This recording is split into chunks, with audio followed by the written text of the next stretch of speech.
పూరా local. Welcome to పూరా local. త్వరలో తెలంగాణలో స్థానిక సంస్థల ఎన్నికలు జరగబోతున్నాయి. ఈ నేపథ్యంలో మనతో పాటు ఉన్నారు ఉమ్మడి కరీంనగర్ జిల్లా ప్రధాన కార్యదర్శి అలాగే అడ్వకేట్ చిత్తారి రవీందర్ గారు. నమస్తే. నమస్కారం అండి. పూరా లోకల్ టీవీ ఛానల్ వారికి ఈ నిన్న జరిగినటువంటి కొత్తల బతుకమ్మ, రేపు జరిగేటువంటి విజయదశమి దసరా రానున్న దీపావళి సందర్భంగా మీకు మీ ప్రేక్షకులకు అందరికీ ఈ సందర్భంగా నేను నమస్కారాలు. బీసీ రిజర్వేషన్ల పైన హైకోర్టు 30 తారీఖులోపు ఏదో ఒకటి తీర్చి చెప్పాలని తీర్పునిచ్చింది. దాని తగ్గట్టు ప్రభుత్వము జీవో నంబర్ 9 విడుదల చేస్తూ స్థానిక సంస్థల ఎన్నికలకు వెళ్ళింది. ఎలక్షన్ కమిషన్ కూడా షెడ్యూల్ విడుదల చేసింది. కానీ దానిపైన మళ్ళీ ఒక వ్యక్తి పిటిషన్ వేయడం జరిగింది, ఇది అసాధ్యము అని. కోర్టే ఎన్నికలు నిర్వహించమని ప్రభుత్వానికి ఆదేశించింది. మళ్ళీ కోర్టు తీర్పు 8వ తారీఖు రాబోతుంది, అక్టోబర్ 8వ తారీఖు. మరి అనుకూలంగా వస్తుందా లేకపోతే వ్యతిరేకంగా వస్తుందా? మీరేమనుకుంటారు అడ్వకేట్గా?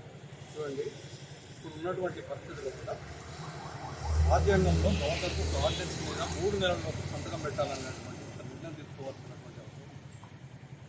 ఈ ఏదైతే మనము మొన్న అసెంబ్లీ ఏదైతే తీర్మానం చేసి గవర్నర్ గారికి ఏదైతే మన 42% రిజర్వేషన్ విషయంలో కూడా మన గవర్నర్ గారు పంపినటువంటి ఆర్డినెన్స్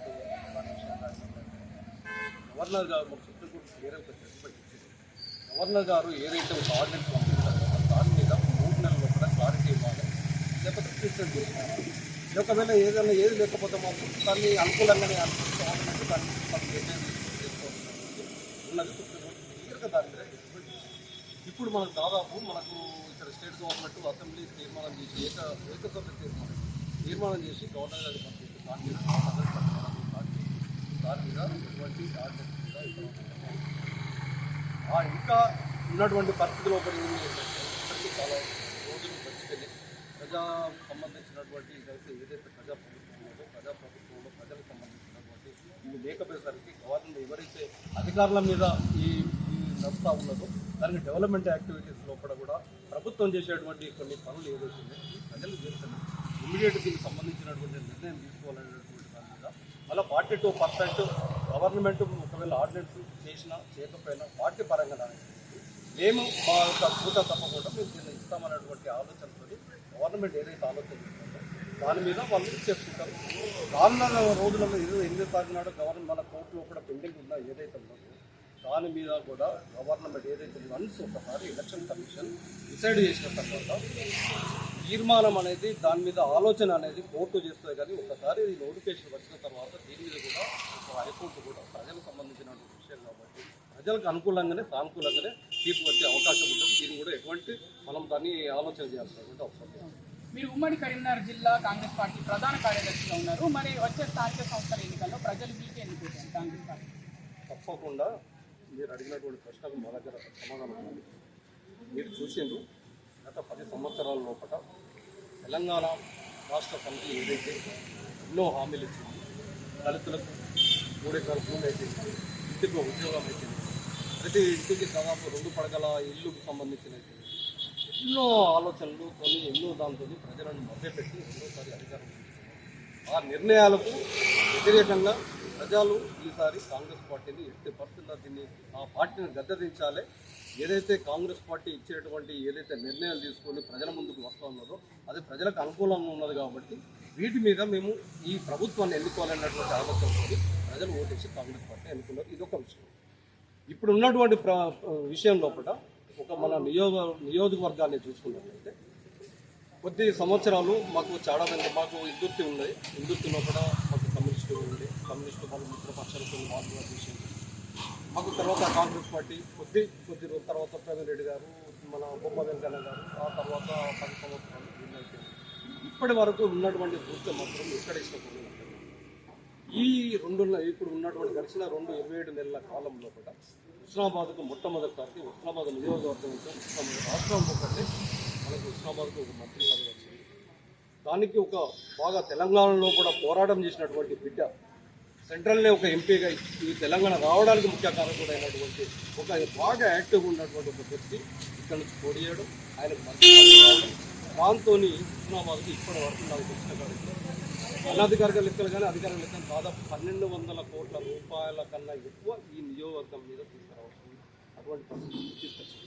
దాంతో ముఖ్యంగా ఈ ప్రాంత రైతులు గౌరవెల్లి ప్రాజెక్టు తన విషయంలో 432 కోట్ల రూపాయలు గౌరవెల్లి ప్రాజెక్టుకు ఉన్నటువంటి కెనాల్స్ ఏదైతే ఉన్నాయో ప్రాజెక్టు బండ్ అయింది, కానీ అది నీళ్లు బయటకు పోవడానికి పారకం పోవడానికి అనేటువంటి ప్రధాన కాలువలు కావడానికి ఇప్పటివరకు ₹1 కనీసం పెగ్ మార్కింగ్ కూడా ఇప్పటివరకు లేదు.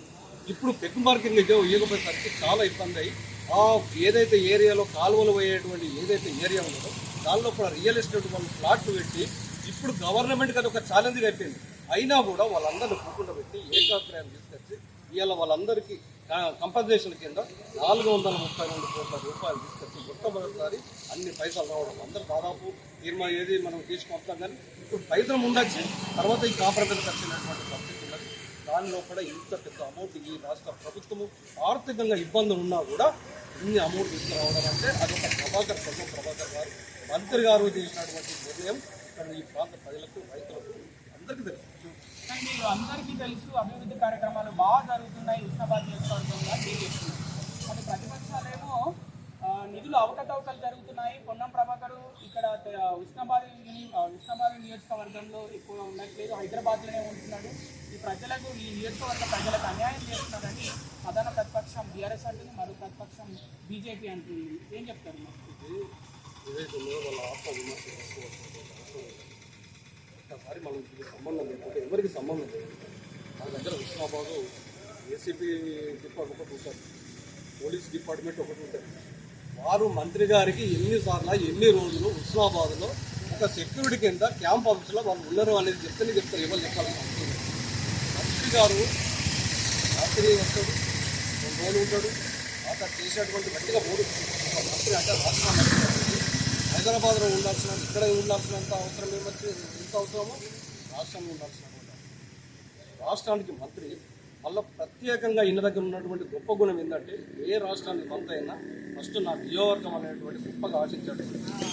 ఆయన అక్కడ ఉండి ప్రతి చిన్న విషయాన్ని కూడా స్పందించి SMS మీద కూడా స్పందించి ఇక్కడ అవసరాలకు ఎంతైతే అవసరాలు ఉన్నాయో అన్ని అవసరాలను అంత బడ్జెట్ తీసుకొచ్చి ఈ ప్రాంతానికి అభివృద్ధి చేసేటువంటి వ్యక్తి ఇక్కడ ఉన్న మేమే అంటాం, అన్న మీరు ఇక్కడ ఉండకుండా దయచేసి మీరు అక్కడికి పోండి, అక్కడ వాళ్ళు ఇక్కడికి వచ్చి మాకు ఇబ్బంది అవుతూ ఉన్నది. ఇప్పుడు వేరు జిల్లాలలో ఇక్కడికి వస్తూ ఉంది. ఈయన మంత్రి కాబట్టి మీరు ఇక్కడ ఉండకుండా మీరు దయచేసి అక్కడనే ఉండి మేము ఏ విషయమైనా కూడా మిమ్మల్ని అడగడానికి మాకు అవకాశం ఉంటుంది, మీరు అక్కడనే ఉంటుందని చెప్పి ఒక్కొక్కసారి ఈ 3 రోజులు ఉంటే 3 రోజులు మేము మంత్రి గారు ఎంబడే ఉండాలి, 4 రోజులు ఉంటే మంత్రి గారు ఎంబడి ఉండాలి, 5 రోజులు ఉంటే ఉండాల్సి వస్తుంది. అయితే మేము చేసేటువంటి వ్యవహారాలు కూడా ప్రజల దగ్గర పోయి పనులు ఇప్పుడు ఆయన చేసినా అభివృద్ధి తీసుకొస్తాడు. ఇప్పుడు ప్రజలు ఎప్పుడు పనులు చేసుకోవాలి, ఆయన చేసినటువంటి వాళ్ళ ఫలాలు ఎప్పుడు అందాలి, ఎప్పటికీ మనం అది కాదు కదా. అందుకే దాదాపు ఇక్కడ 1 రోజు ఉంటే హైదరాబాద్లో 2 రోజులు ఉంటాడు, అక్కడ 2 రోజులు ఉంటే ఇక్కడ 3 రోజులు ఉంటాడు.